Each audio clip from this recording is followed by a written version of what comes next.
기독교 사역자들이 5월 달에 어린이 주일, 어버이 주일 이런 행사들이 있으니까 5월 21일을 부부주일로 부부의 날로 정하자 하고 정한 것은 불과 몇 년 안 됐습니다. 21일을 부부의 날로 정한 이유는 두 사람이 하나가 된다는 뜻으로 21일 가정의 달인 5월 21일을 부부의 날로 정했습니다. 그래서 우리도 5월 21일 전후로 해서 부부 주일로 함께 예배하고 있습니다. 부부는 참 살면서 재미있는 에피소드가 많고 또 같이 겪어 나가는 그런 사연들도 많고 또 함께 울고 웃는 시간들을 보내는 가장 특별한 관계, 그러면서도 가장 아름다운 관계라고 생각합니다. 얼마 전에 아내가 아침에 차를 타러 나갔더니 새가 앞에 유리창에 지붕에 뒤에 창에 하얀 배설물을 잔뜩 뿌려놓고 갔어요. 아내가 이렇게 말합니다. 아니 누가 우리 차에 새똥을 쌌어. 그래서 제가 친절하게 대답했습니다. 새똥은 새가 싸는 거야. 참 부부의 관계는 참 정말 특별한 관계입니다. 세상에 이런 관계가 있을 수 있는가 싶을 정도로 특별한 관계입니다. 이 부부를 계획하시고 부부를 이루어가신 이 아이디어는 철저히 하나님의 창조적인 아이디어입니다. 하나님의 아이디어예요. 부부 되게 하신 하나님의 아이디어. 이 부부를 통해 가정을 이루고 이 부부를 통해서 창대하게 하시는 하나님의 이 나라를 확장시키는 일들은 철저히 하나님의 아이디어입니다. 하나님은 창조의 여섯째 날에 먼저 아담을 지으십니다. 그리고 2장 18절 창세기 2장 18절을 보시면 여호와 하나님이 이르시되 사람이 혼자 사는 것이 좋지 아니하니 창조하시고 좋더라 좋다 it is good 좋다고 계속 말씀하시는 하나님이 처음으로 좋지 않아 라고 말씀하신 게 무엇이냐면은 사람이 남자가 혼자 사는 것이었어요. 그래서 하나님은 내가 그를 위하여 창세기 2장 18절 다시 보시면 내가 그를 위하여 어떤 그 혼자 사는 그 남자를 위하여 돕는 배필을 지으리라고 하십니다. 혼자 사는 것을 보기 좋지 않게 여기시고 그를 위해서 지은 아내, 아내의 창조의 목적이 뭡니까? 돕는 배필이었습니다. 그래서 아담의 갈빗대 하나를 취해서 한 여인 하와를 만드십니다. 제가 한 남자 한 여자를 강조하는 것은 결혼은 하나님의 창조적인 아이디어인 결혼은 오직 한 남자와 한 여자 사이에 이루어지는 완전한 연합이기 때문에 그렇습니다. 그리고 부부가 되게 하십니다. 하나님은 홀로 있는 아담을 위해 만든 하와를 부부 되게 하시는 일을 이루신 것입니다. 돕는 배필은 매우 중요한 의미가 있습니다. 돕는 배필, 이것은 부부는 상호 보완적 관계라는 뜻입니다. 부부는 상호 보완적 관계예요. 남편은 아내의 도움이 필요합니다. 하나님이 그렇게 지으셨어요. 아내의 도움이 필요한 남자. 그래서 돕는 배필로 아내를 지으셨습니다. 아내는 남편을 도와줘야 됩니다.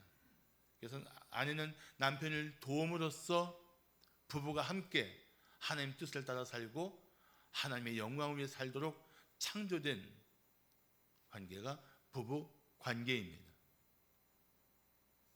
그래서 부부간에 아내들이 자꾸 잔소리하는 것은 돕는 배필의 사명을 다하기 위해서 애쓰는 거예요. 이해해 주셔야 합니다. 어느 목사님은 아내의 잔소리가 힘들어서 이렇게 기도했다고 합니다. 주님, 제발 아내의 잔소리가 음악처럼 들리게 도와주시옵소서. 사실 잔소리는 남편을 돕는 아내의 필수적인 역할입니다. 이해하면 그런 것입니다. 남편을 위해 돕는 배필은 바로 남편의 부족함을 위한 아내의 역할인 것입니다. 그래서 남편은 누구보다도 아내의 말을 경청해야 합니다. 듣기 싫어도 주의 깊게 들을 수 있는 마음을 가져야 돼요. 살아보니까 쉬운 건 아니지만 그렇게 살아야 합니다. 근데 오히려 남편들이 아내가 아닌 다른 사람들의 말에는 귀가 팔랑귀비가 되어서 잘 들으면서 정작 가장 중요한, 가장 의미 있는 존재인 아내의 말에는 귀를 닫고 짜증을 낼 때가 있다는 것입니다. 때로 무시하고 있습니다. 근데 결국 그런 일들을 보면 나중에 아내의 말을 무시한 대가를 치를 때가 제법 많습니다. 물론 부부는 가장 중요한 것이 하나님의 뜻이 무엇인가를 묻고 하나님의 뜻을 따라 살기를 힘써야 합니다. 때로 아내가 하나님의 뜻을 모르고 말할 때에는 남편은 아내가 충분히 이해하도록 설득하고 또 아내가 그것을 충분히 받아들일 때까지 기도하며 기다릴 필요가 있습니다. 그렇다고 해서 아내는 자신을 무시한다는 이유로 남편을 향해서 공격하고 어깃장을 치는 것도 또 맞서는 것도 바람직하지 않습니다. 서로 의견이 갈릴수록 함께, 그렇다면 하나님의 뜻이 무엇인가를 묻는 겸손한 마음으로 기도해야 하는 것입니다. 아내는 하나님의 진리로 남편을 도와야 하는 돕는 배필입니다. 남편은 그런 아내 말을 주의 깊게 들을 줄 아는 그런 남편이 되어야 합니다. 예를 들어서 사도행전 5장에 나오는 아나니아와 삽비라라는 인물이 있습니다. 그들이 칭찬받을 생각으로 자기를 땅을 팔아서 바치면서 사실은 일부를 떼어놓고 바치면서도 이게 다라고 거짓말을 합니다. 아내 삽비라는 남편에게 그렇게 하지 말고 진실하게 살자고, 특별히 하나님 앞에서 우리 정직하게 살자고 말했더라면 아마 그들은 죽음을 면했을 것입니다. 그런데 아내 삽비라가 남편의 거짓말을 알고도 그걸 막지 않았습니다. 같이 거짓말을 하다가 결국 그 부부는 죽음을 맞이합니다. 그만큼 결정적인 순간에 아내의 역할은 참 중요합니다. 또 그런 아내의 역할을 인정하고 그 아내의 말을 들을 줄 아는 남편의 마음도 중요합니다. 사실 제가 우리 교회 설립 15주년을 맞아 아내와 함께 감세 제목을 나누다가 무슨 얘기를 나눴냐면은 우리 교회에 이혼할 뻔한 부분은 있어도 이혼한 부분은 하나도 없다는 사실을 정말 크게 감사했어요. 저는 가장 중요한 삶의 자리가 가정이라고 생각하고 정말 가정이 천국 같은 곳이 되어야 된다고 생각하는 목사이기 때문에 그렇습니다. 지금도 부부관계를 깨뜨리는 배후에는 사탄이 있습니다. 그런 사탄의 간교한 이간질과 또 부부관계를 병들게 하는 이 죄를 이기는 길은 부부가 함께 하나님 말씀을 따라 살아야 하는 것입니다. 하나님의 말씀이 무엇을 말씀하고 있는가? 무엇을 요구하시는가? 그걸 주의 깊게 부부가 함께 듣고 함께 마음을 모을 수 있다면 부부는 모든 죄를 이기며 아름다운 연합으로 하나님의 뜻을 따라 살아가는 가장 아름다운 관계가 될 것입니다. 그래서 오늘 부부가 성경적으로 어떻게 살아야 할지 나눌 것입니다. 그리고 우리 청년들은 결혼할 배우자를 어떻게 정할 것인지 성경적인 기준을 붙드는 날이 되기를 바랍니다. 그리고 우리 중에 홀로 계신 우리 시니어들은 자녀들의 삶을 어떻게 하나님 말씀으로 세워줄지를 생각하고 그 자녀들을 위해 기도하는 그런 마음을 다시 다짐하는 시간이 되기를 바랍니다. 자, 성경적인 부부가 되려면 어떻게 해야 할까요? 첫째, 아내는 마음 다해 남편을 존중해야 합니다.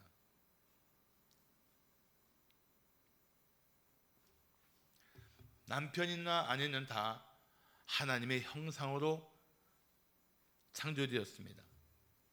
그리고 남편과 아내는 동등한 관계입니다. 어떤 형태로든 우열이 있을 수가 없어요. 학력, 경력, 가족력 아무 의미가 없습니다. 남편과 아내는 그 존재 자체로 동등한 관계입니다. 그러나 하나님은 이 부부 관계에 창조적인 질서를 세워주셨습니다. 자, 고린도전서 11장 3절을 보시면, 그러나 나는 너희가 알기를 원하노니 남자의 머리는 누구요? 그리스도요. 여자의 머리는 남자요. 그리스도의 머리는 하나님이라고 말씀하고 있습니다. 자, 다시 한번 이걸 정리해서 보면은 여자의 머리는 남자, 남자의 머리는 그리스도, 그리스도의 머리는 하나님이라는 뜻이에요. 이걸 둘로 나누면 하나님과 그리스도는 동일한 하나님이시지만, 영광과 본질이 동등하신 하나님이시지만, 그리스도는 스스로 하나님 아버지 앞에 자신을 낮추어 하나님 앞에 아버지의 권위를 인정하는 위치에 있고, 또 남자와 여자는 동등한 사람이지만 아내는 남편을 자신의 권위로 인정하고 살아가는 것입니다. 이 머리라는 것은 권위를 의미하는 거예요. 권위. 남자의 머리, 남자의 권위는 그리스도, 여자의 머리, 여자의 권위는 남자, 그리스도의 머리, 그리스도의 권위는 하나님이라는 이 권위를 가진 이 질서예요. 질서.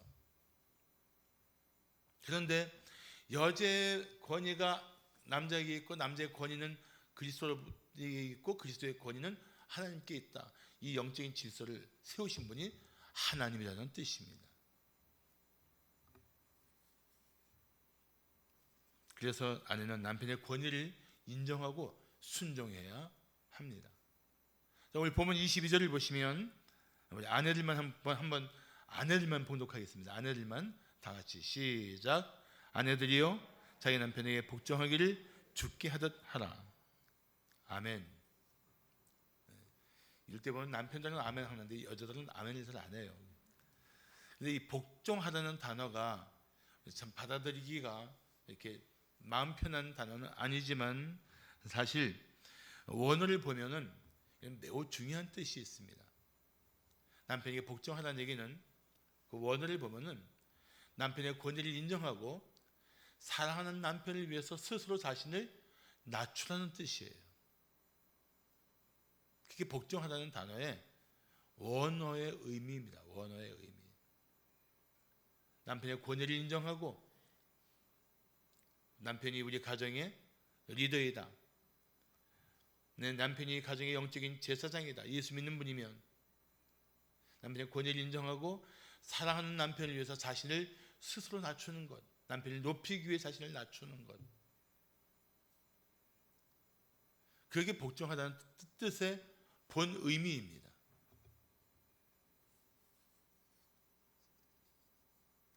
이것은 절대로 아내에게 굴욕감을 주거나 불종을 요구하는 것은 절대 아닙니다.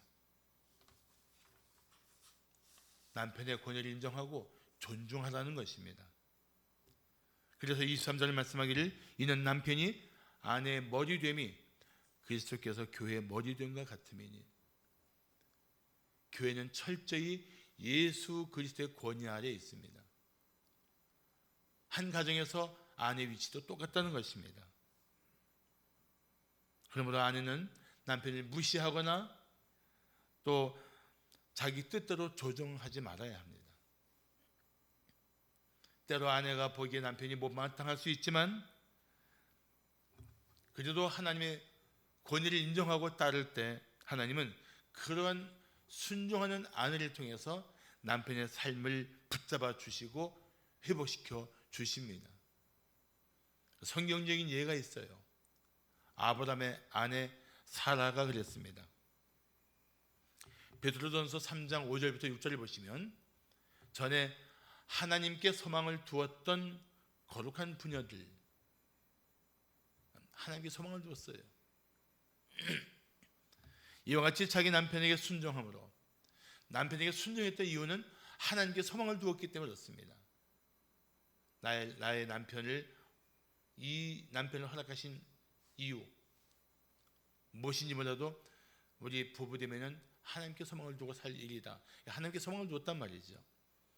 남편에게 순종함으로 자기를 단장하였나니 사라가 아브라함을 주라 칭하여 순종한 것 같이 너희는 선을 행하고 아무 두려운 일에도 놀라지 아니하면 그의 딸, 믿음의 딸이 된 것이라고 말씀하고 있습니다. 거룩한 부녀가 자신을 단장하는 것은 화려한 옷이나 보석이 아닙니다. 남편에게 마음으로 순종하는 자세가, 그것이 바로 자신을 단장하는 것입니다. 사라는 때로 거짓말을 하는 남편 때문에 공경에 빠진 적이 2번이나 나옵니다. 아주 위험한 상황에 2번이나 처합니다. 그런데도 불구하고 그 못난 남편을 끝까지 주라고 부르며 존중했습니다. 오직 선을 행하면서 이 못난 남편 때문에 벌어질 삶의 위기에도 두려워하지 않고 하나님께 소망을 두고 하나님을 의지했습니다. 그랬더니 하나님이 사라의 삶의 현장에 개입하십니다. 보호해 주십니다. 그리고 아브라함도 돌이켜 주십니다. 아내가 자신의 삶을 위기 빠뜨리는 그런 못난 남편이 일망정 순종하고 하나님을 의지했을 때 하나님이 이렇게 하시더라는 거예요. 아내가 바꿀 수 없는 남편을 하나님은 바꾸셨습니다. 아내가 변화시킬 수 없는 남편을 하나님은 변화시키신 것입니다. 그러니까 아내는 하나님께 소망을 두고 남편에게 순종하면 돼요. 그러면 그 모든 일들을 하나님께서 그 아내 때문에 하나님께서 남편을 복되게 하시고 그 아내 때문에 가정을 복되게 하시는 날이 반드시 올 줄로 믿습니다. 하나님은 그렇게 일하시는 분이세요.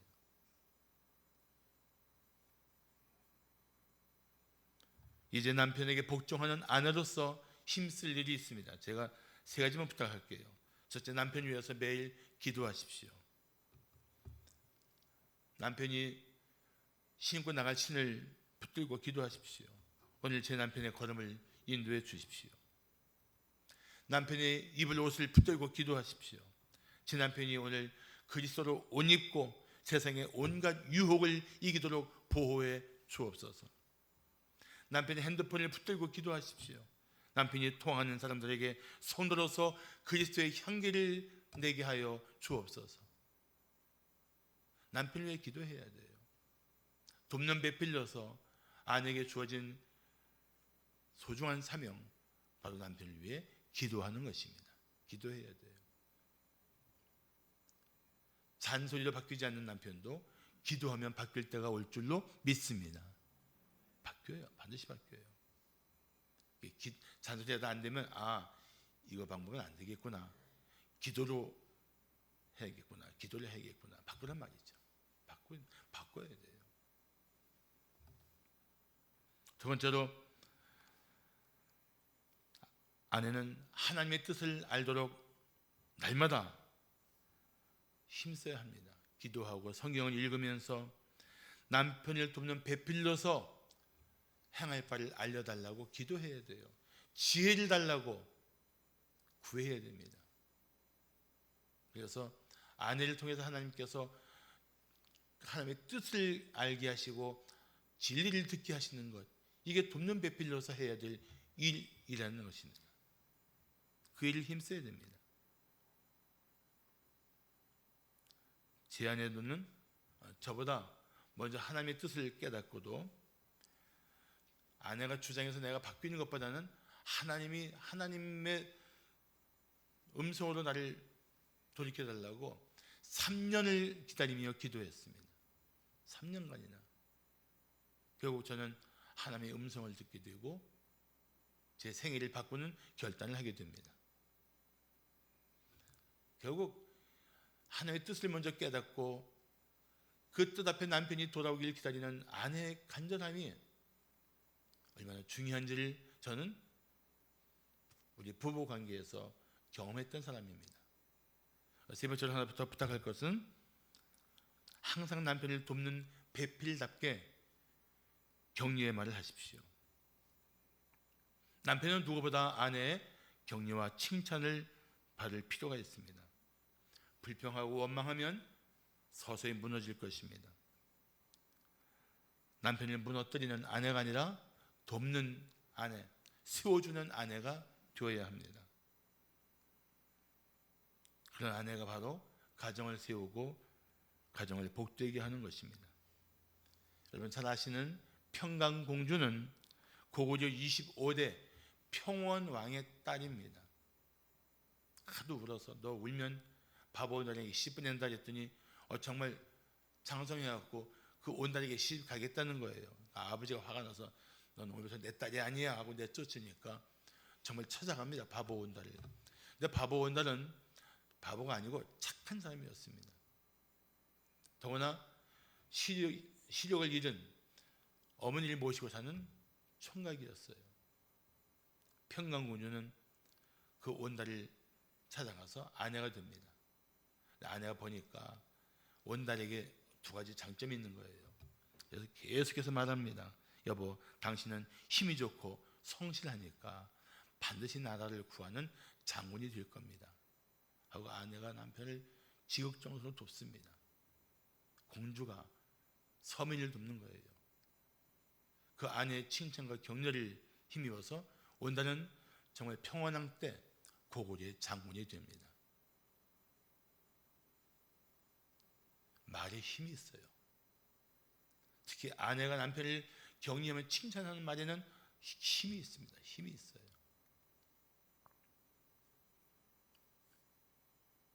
사랑하는 아내 여러분들은 그리스도 안에서 남편에게 순종해야 합니다. 24절은 말씀하기를 그러므로 교회가 그리스도에게 하듯 아내들도 범사에 자기 남편에게 복종하라고 말씀하고 있습니다. 잊지 마십시오. 하나님은 아내에게 남편을 돕는 배필로서의 역할을 맡기셨습니다. 그 역할을 위해서 아내가 변해야 됩니다. 청년들도 나를 사랑하는 사람을 위해서 기꺼이 헌신할 수 있는지를 기도하십시오. 그리고 결혼을 준비하십시오. 그리고 살면서 우리 만나게 하신 분도 하나님이시고 우리의 삶을 더 아름답게 빚어가시는 분도 하나님이심을 확신할 수 있도록 살아야 할 것입니다. 자, 두 번째이자 마지막으로 성경적인 부부가 되려면 어떻게 해야 할까요? 둘째, 남편은 생명 걸고 아내를 사랑해야 합니다. 생명 걸고 아내를 사랑해야 돼요.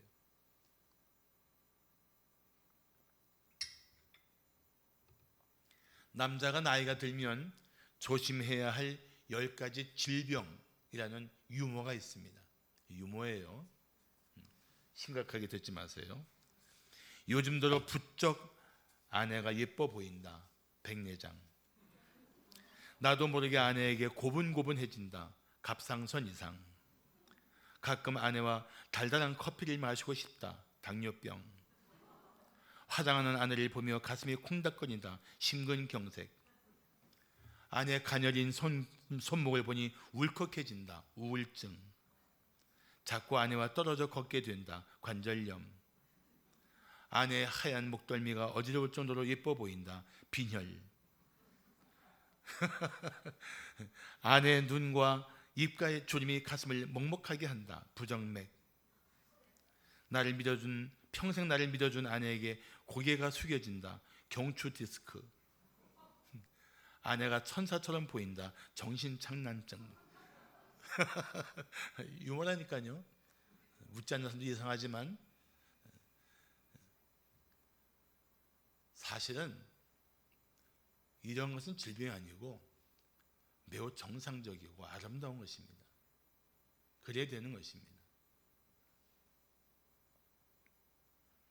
남편이 되어서 자신의 삶에서 가장 사랑해야 할 한 사람을 택하라면 그 대상은 아내입니다. 아내예요. 창세기 2장 24절을 말씀하기를 이러므로 남자가 부모를 떠나 그의 아내와 합하여 둘이 한 몸을 이룰지로다라고 말씀하고 있습니다. 부모를 떠나는 것은 이제 부모가 아닌 새로운 자신의 영원한 사랑의 대상 아내를 향하게 하는 것입니다. 남편이 되어서 자신의 삶에서 가장 사랑해야 할 사람은 아내이기 때문에 그렇습니다. 가장 중요한 대상이 아내예요. 이제는 부모에게 공경해도 부부가 함께 해야 되는 것이고 자녀를 키워도 부부가 함께 해야 되는 거예요. 그러니까 가장 중심에 남편과 아내가 있다는 사실을 잊지 마셔야 합니다.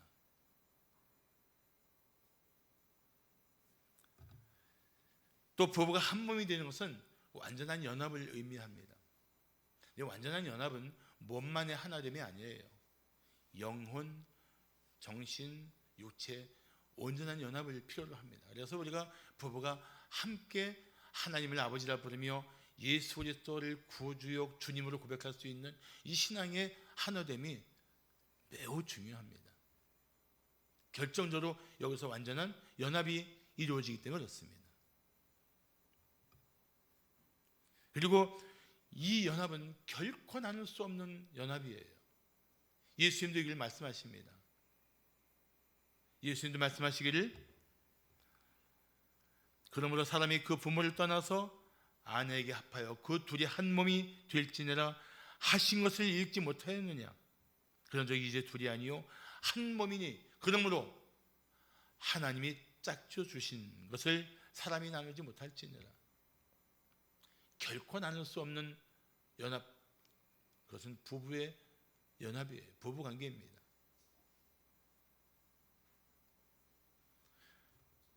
부부는 결코 나눌 수 없습니다. 남편이 살면 아내가 살고 남편이 죽으면 아내가 죽는 그 정도의 연합 관계란 말이죠. 이 관계를 아름답게 하기 위한 것이 뭐냐면은 헌신이에요. 헌신. 그래서 결혼은 부부가 서로 생명을 걸고 헌신할 것을 다짐하며 이루어지는 관계입니다. 특히 주님은 남편에게 그 사랑의 헌신을 요구하십니다. 우리 보면 25절을 보시면 남편들아 아내 사랑하기를 그리스도께서 교회를 사랑하시고 그 교회를 위하여 자신을 주심같이 하라. 자신을 주심이 무엇입니까? 생명을 내어주신 것처럼 십자가에서 생명을 내어주신 것처럼 그렇게 교회를 사랑하시고 그리스도께서 생명을 내어주신 것처럼 남편들은 아내에게 생명을 걸고 사랑하라는 하나님의 명령이에요. 명령.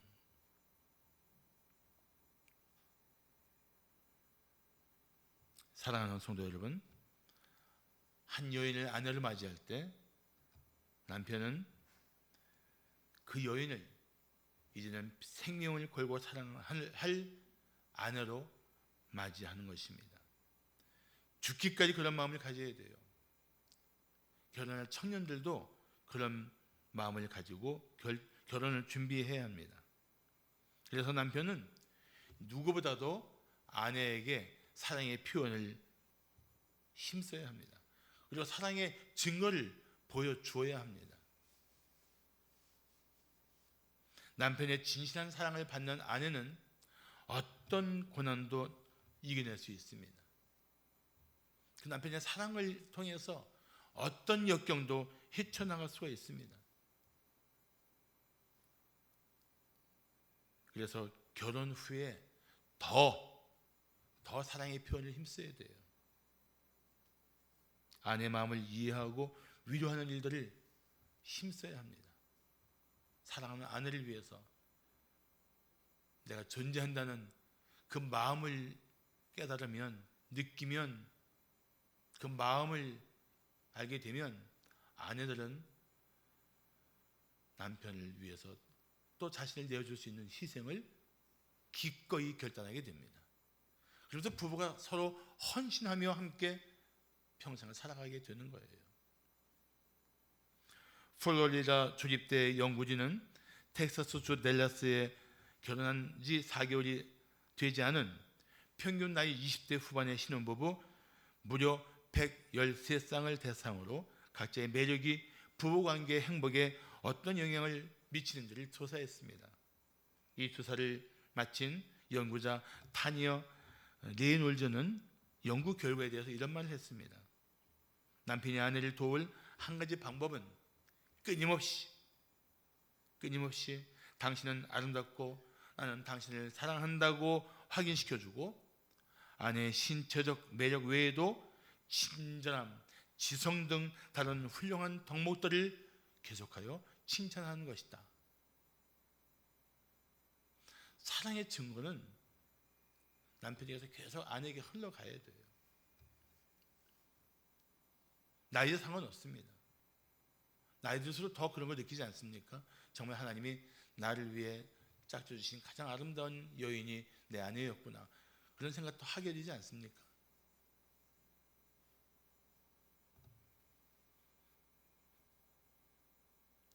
사실 물론 부부끼리 살다 보면 서로 못마땅하게 생각하고 또 문제를 지적할 수밖에 없는 일들이 있겠지만 잘못 다루면 갈등의 골이 더 깊어질 뿐입니다. 알고 보면 작은 일 때문에 부부의 관계가 큰 상처를 받는 경우들도 있습니다. 이런 문제를 해결하기 위해서는 저는 남편들이 먼저 나서야 된다고 생각합니다. 그런데 남편들이 그걸 잘 못해요. 아내들이 도와줘야 됩니다. 그래서 돕는 배필이에요.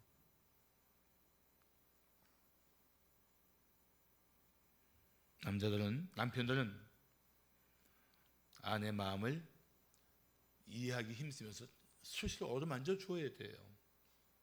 힘들어도 포기하지 말고 하나님의 도우심을 구하면서 아내에게 최선을 다해야 합니다. 때로 남편이 가장 사랑해야 할 아내에게 무심하거나 이기적일 때도 있습니다.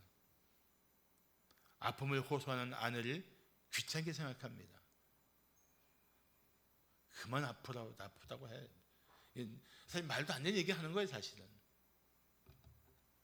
두려움을 호소하는 아내를 향해서 핀잔을 줍니다. 삶에 지친 아내에게 그 정도도 못 이기냐고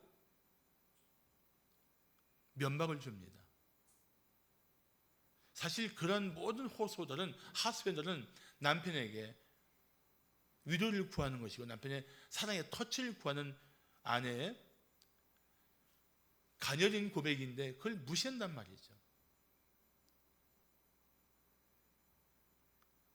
그래서 작은 일에서 아내들이 상처를 많이 받는다는 걸 저는 깨달았습니다. 결혼해서 살다 보니까 알게 됐어요. 그래서 안아주고 위로하며 아내의 지치고 상한 심령을 회복시키는 일을 남편들이 힘써야 합니다. 결코 작은 일이 아닙니다. 작은 손길에도, 아주 작은 손길에도 남편의 작은 손길에도 아내는 남편의 큰 사랑을 느끼게 되어 있습니다. 그러면서 남편의 사랑을 확신하고 살아갈 힘을 얻는 것입니다. 그게 아내예요. 요즘 보면은 어리석은 남편들의 잘못된 기대가 있습니다. 이제 은퇴하면 아내와 24시간을 보내야지. 남편을 그렇게 생각하지만 아내들은 이제 곧 어둠의 시대를 맞이하게 될 것입니다. 만만치 않아요. 젊어서는 지 하고 싶은 대로 살다가 나이 들어서 내 인생의 짐이 되어 오겠다고? 네가 그런 너를 내가 맞이해야 돼. 별의별 생각 다 들겠죠. 남편이 젊었을 때부터 사랑의 마음을 아내와 나누고 그 사랑의 마음을 쌓아놓으면 노후에도 더 아름다운 동거와 연합을 이룰 수가 있습니다. 그렇지만 누구도 아직 늦지 않았습니다. 오늘 다시 시작하십시오. 당신의 아내는 세상에 누구보다 당신의 사랑을 받을 자격이 있습니다. 우리 교회의 어느 형제가 45세인데 뇌혈관 수술을 받았습니다. 수술 전에 뇌혈관이 터질 수가 있어서 생명을 잃을 수 있다는 그런 진단을 받고 기도하던 중에 정말 하나님의 도우심으로 뇌수술의 대가인 교수의 수술을 받게 되었습니다. 수술하는 동안에도 출혈이 매우 심했습니다. 수술 후에도 그 끔찍한 고통과 선망 증상, 심지어 호흡 곤란 등으로 몇 차례 위기를 넘겼습니다. 그런 모습을 지켜보는 아내의 마음은 정말 갈갈이 찢겨지는 것처럼 고통스러웠습니다. 그런데도 그 남편을 위해서 기도하며 힘쓰는 아내에게 제가 문자를 보냈습니다. 그럴수록 남편 곁에서 사랑한다고 말하면서 남편의 삶을 지켜주라고, 사랑의 손길을 더 펼치라고 보냈습니다. 그랬더니 이런 답장이 왔습니다. 목사님, 그렇게 하고 있어요. 하루 한 번씩 목욕시켜주고 2시간씩 마사지 해주고 계속 옆에 붙어서 사랑한다고 말하면서 돌보고 있습니다. 저는 그 형제가 반드시 회복하고 건강하게 집으로 돌아올 것을 믿습니다. 그리고 그 부부는 고난을 이겨내고 이 위기를 이겨내고 갈수록 서로 사랑하며 하나님의 은혜를 누리게 될 줄로 믿습니다. 하나님이 이렇게 하실 거예요. 반드시 하실 것입니다. 사랑하는 성도 여러분, 언젠가 배우자를 먼저 보내고 홀로 남을 때가 옵니다. 김재진 시인이 쓴 사랑할 날이 얼마나 남았을까라는 시가 있습니다. 남아있는 시간이 얼마나 남았을까? 아프지도 않고 마음 졸이지 않고 슬프지 않고 살아갈 수 있는 날이 얼마나 남았을까? 미워하지 않고 성내지 않고 외롭지 않고 지치지 않고 웃을 수 있는 날이 얼마나 남았을까?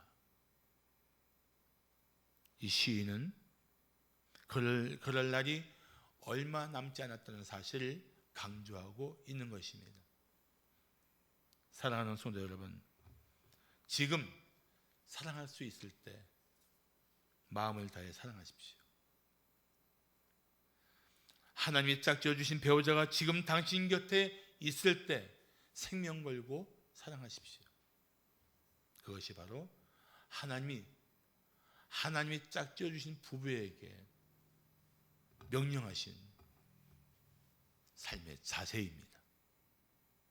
기도하겠습니다.